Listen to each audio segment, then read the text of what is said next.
Hi అందరూ నమస్తే, welcome back to my channel RPK vlogs. So నేనైతే ప్రస్తుతానికి యూకేలో ఒక విలేజ్లో ఉన్నా. సో నేను 4 రోజుల క్రితం అయితే ఈ రూట్లో ట్రావెల్ చేసేటప్పుడు అయితే నాకు ఒక పెద్ద యాక్సిడెంట్ అయితే తప్పింది.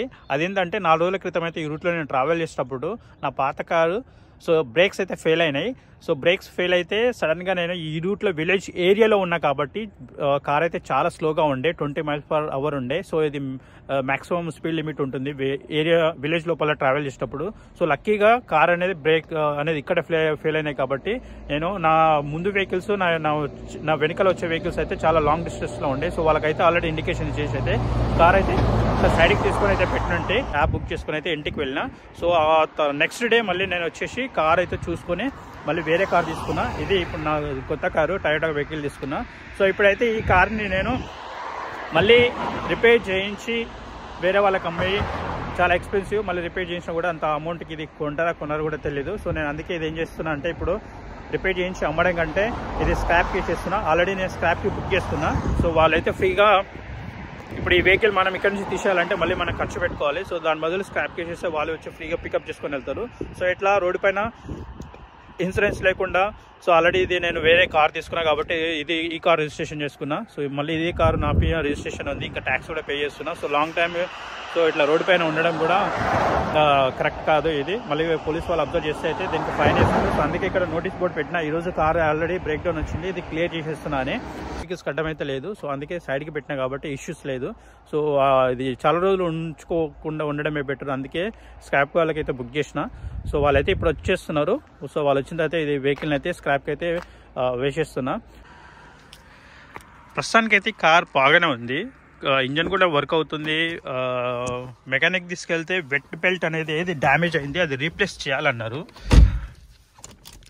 ఇంజన్ అంతా స్టార్ట్ అవుతుంది, వర్క్ అవుతుంది కానీ ఉద్దేశంతో అయితే కార్ బయటకు తీసిన, వేరే కార్ చూడడానికి అయితే వెళ్ళిన.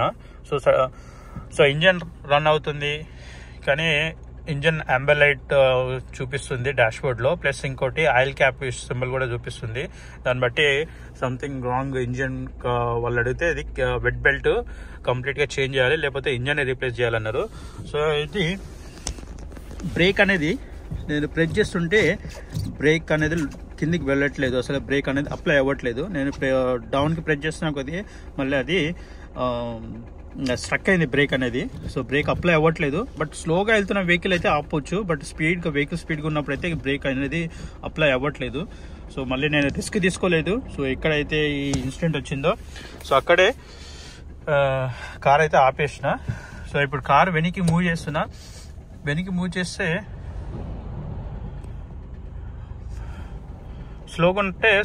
వెహికల్ స్లోగా ఉంటే ఆపడానికి పాసిబుల్ అవుతుంది. బట్ స్పీడ్గా ఉన్నప్పుడు మళ్ళీ తెలియదు అసలు ఆగుతుందని. వెహికల్ ఇక్కడి నుంచి తీసి మళ్ళీ స్పీడ్గా వెహికల్ ఉన్నప్పుడు బ్రేక్ అప్లై అవ్వకపోతే మళ్ళీ రిస్క్ అనేది కార్ అయితే స్టార్ట్ చేయట్లేదు నేను. సో కార్ అయితే ఇక్కడే పార్క్ చేసేసి అయితే వెళ్ళిపోయినా.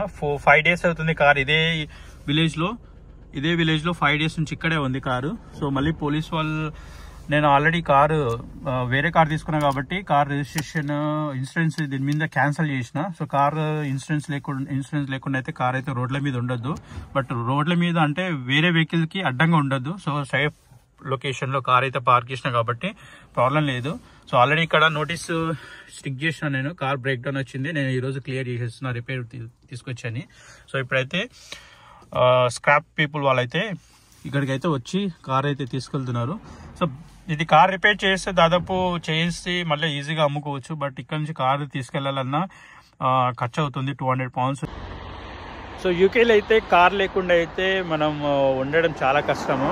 ఇంకా ఫ్యామిలీతో పాటు ఉంటున్నామంటే కార్ అయితే మ్యాండేటరీ. స్టూడెంట్గా ఉంటే ఇట్లా మేనేజ్ చేసుకోవచ్చు. తర్వాత ఇంటికి నుంచి స్టార్ట్ అయిన ఒక 15 నిమిషాలకే ఇన్సిడెంట్ ఇష్యూ వచ్చినండి. లక్కీలీ ఈ విలేజ్లో వచ్చింది కాబట్టి ఇన్సిడెంట్ సేఫ్. ఇదే ఇంకో కొంచెం విలేజ్ దాటిన తర్వాత అయితే హైవే ఎక్కాల్సి వస్తుండే. సో హైవే ఎక్కిన తర్వాత ఇదే ఇన్సిడెంట్ అయితే ఇమ్మీడియట్గా మనము రోడ్ నుంచి క్లియర్ చేసేసేయాలి. ఇట్లా చాలా 3-4 రోజులు పెట్టడానికి ఉండదు రోడ్డు మీద. సో ఈ విలేజ్ కాబట్టి, రెసిడెన్షియల్ ఏరియా కాబట్టి ఇక్కడ ఎన్ని రోజులైనా కార్ పార్క్ చేసుకోవచ్చు. మనకు టైం కుదిరినప్పుడు తీసుకెళ్ళచ్చు. సో ఇది ఇప్పుడు నేను తీసుకున్న న్యూ వెహికల్.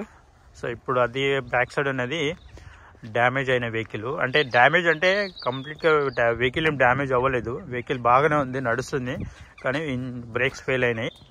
సో ఆల్మోస్ట్ ఇది ఇప్పుడు మనకు అనిపిస్తుంది 30 miles per hour maximum speed ఈ రూట్లో ట్రావెల్ చేయాలి మనము. సో చాలా స్లోగా ఉన్న వెహికల్ అక్కడ స్టార్ట్ అయిన ఉండే బ్రేక్ అప్లై అవ్వట్లేదని నాకు అర్థమైపోయింది. ఎంత పుష్ చేసినా బ్రేక్స్ పడట్లేదు. సో అందుకే పార్కింగ్ ఎమర్జెన్సీ లైట్ ఆన్ చేసుకున్నా. సో వెంటనే కార్ అక్కడికి సైడ్కి పుల్ అవుట్ చేసిన. సో సైడ్కి పుల్ చేసిన తర్వాత సో ఇండికేషన్ అయితే ఇచ్చిన కారు ఇష్యూ ఉందని. సో నేను కొంచెం కారు వెహికల్ మధ్య బాగా డిస్టెన్స్ మెయింటైన్ చేస్తూ ఉన్నా. ఒక కార్ ఇక్కడ వరకు మెయింటైన్ చేస్తున్నా కాబట్టి సో వెనక వాళ్ళు కూడా చాలా లాంగ్లో వస్తుండే. సో వాళ్ళకి అర్థమైపోయి వాళ్ళు కూడా బ్రేక్స్ స్టాప్ చేసుకున్నారు. సో కార్ అయితే సైడ్కి తీసేసుకుని ఫస్ట్ అయితే అక్కడ కార్ ఏరియాలో సైడ్కి పెట్టేసుకున్నాను. నేను సైడ్ పెట్టేసుకుని స్లోగా మళ్ళీ కార్ తీసుకొచ్చి అక్కడ ఆ రోడ్డు మీద అటు సైడ్ పెడితే వెహికల్ వచ్చిపోయే వెహికల్కి మళ్ళీ ఇబ్బంది అవుతుంది. సో అట్లా ఒక 1 hour 2 hour అంటే ఓకే, కానీ ఇంకా చాలా లాంగ్ టైం 1 day 2 days ఉంటే అయితే మళ్ళీ మన మీద కార్ మీద ఫైన్ చేస్తారనే ఉద్దేశంతో అయితే ఇక్కడ పార్క్ బే ఉంది ఇక్కడ. సో ఇక్కడ సేఫ్గా అయితే ఇక్కడ పార్క్ చేసేసి అయితే వెళ్ళిపోయినట్టు సండే రోజు అయింది ఇన్సిడెంట్. ఈరోజు ఫ్రైడే, ఆల్మోస్ట్ 1 week అయింది. సో కార్ అయితే ఇక్కడే పార్క్ చేసేసి అయితే వెళ్ళిపోయి మళ్ళీ కొత్త కార్ అయితే తీసేసుకొని సో నేను బాగా ఆలోచించిన ఇంకా ఫేస్బుక్ మార్కెట్లో పెట్టినట్టు కారు అమ్మడానికి, కానీ చాలామంది సేమ్ అదే ప్రైస్ అడుగుతున్నారు. మళ్ళీ ఇంకోటి కార్ అమ్మినా వాళ్ళు వచ్చి తీసుకుపోవడానికి లేదు, డ్రైవ్ చేసుకుంటే తీసుకుపోవడానికి లేదు. ఇది మళ్ళీ కార్ అమ్మిన తర్వాత వాళ్ళకి ఏదైనా ఇన్సిడెంట్ అయితే మళ్ళీ మన తలకాయ మీదకి వస్తుంది. సో అందుకే అయితే వేరే వాళ్ళకి అమ్మకుండా స్క్రాప్కి అయితే ఇచ్చేస్తున్నా. సో ఇది వెహికల్ బాగుందని వాళ్ళకి అమ్మిన తర్వాత వాళ్ళు తీసుకొని డ్రైవ్ చేసుకుంటూ వెళ్ళిపోయిన తర్వాత ఏదైనా ఇన్సిడెంట్ అయితే అది మళ్ళీ మన నెత్తి మీదకి వస్తుంది. సో అందుకే వేరే వాళ్ళకి అమ్మకుండా ఏం చేస్తున్నా అంటే స్క్రాప్కి వేసేస్తున్నా. వాళ్ళు ఫ్రీగా వచ్చి పికప్ చేసుకుంటారు. సో మనకి అంతో మనీ ఇస్తారు, దాదాపు ఒక 200 pounds ఏమి ఇస్తున్నారు స్క్రాప్కి వేస్తే. టెంపరేచర్ అయితే వింటర్ స్టార్ట్ అయింది యూకేలో. సో 1 degree ఉంది. హ్యాండ్స్ మొత్తం ఫ్రీజ్ అవుతున్నాయి. వెనకాల చూస్తేనేమో ఎండ్ వస్తుంది, కానీ టెంపరేచర్ చూసేసరికి ఏమో 1 degree ఉంది.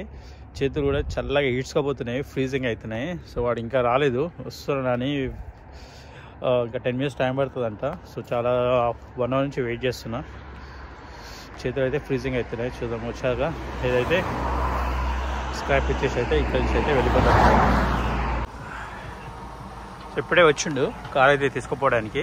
సో దానిపైన ఎక్కించుకొని అయితే తీసుకుని వెళ్తాడు. మొన్నోడైతే ఇప్పుడే వచ్చి ఆల్మోస్ట్ 11 o'clock అన్నాడు తీసుకొని వెళ్తాను. సో 12 అవుతుంది, 1 hour లేటు. ఈ చలిలో బాగా ఫ్రీజ్ అయిపోయినా నేను.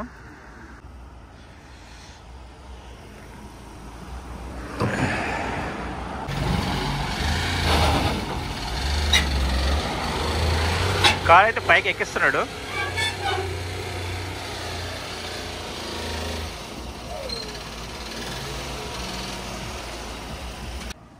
సో మొత్తానికి అయితే కారు పైకి ఎక్కిచ్చేసిండు.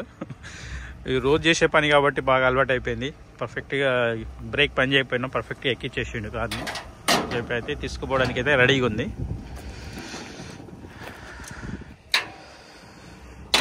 ఎక్కిచ్చేసి తీసుకెళ్తుండు. సో ఆల్మోస్ట్ 2 years డ్రైవ్ చేసిన దాన్ని, ఓల్డ్ కార్ అది కూడా 2 years డ్రైవ్ చేసిన. సో బాయ్ చెప్పేసేయాలి ఇక కార్కి. సో నేనైతే ఇప్పుడు ఇంటికి వెళ్ళిపోతున్నాను. కార్ అయితే స్క్రాప్కి చేసేసిన. సో ఆల్మోస్ట్ తీసుకొని వెళ్ళిపోతున్నాడు. సో వీడియో అయితే ఇంతతో ఎండ్ చేసేసిన. సో వీడియో నచ్చినట్లయితే please like, share and subscribe my channel. మళ్ళీ కలుద్దాం. అంతవరకు టేక్ కేర్, బాయ్, జై హింద్.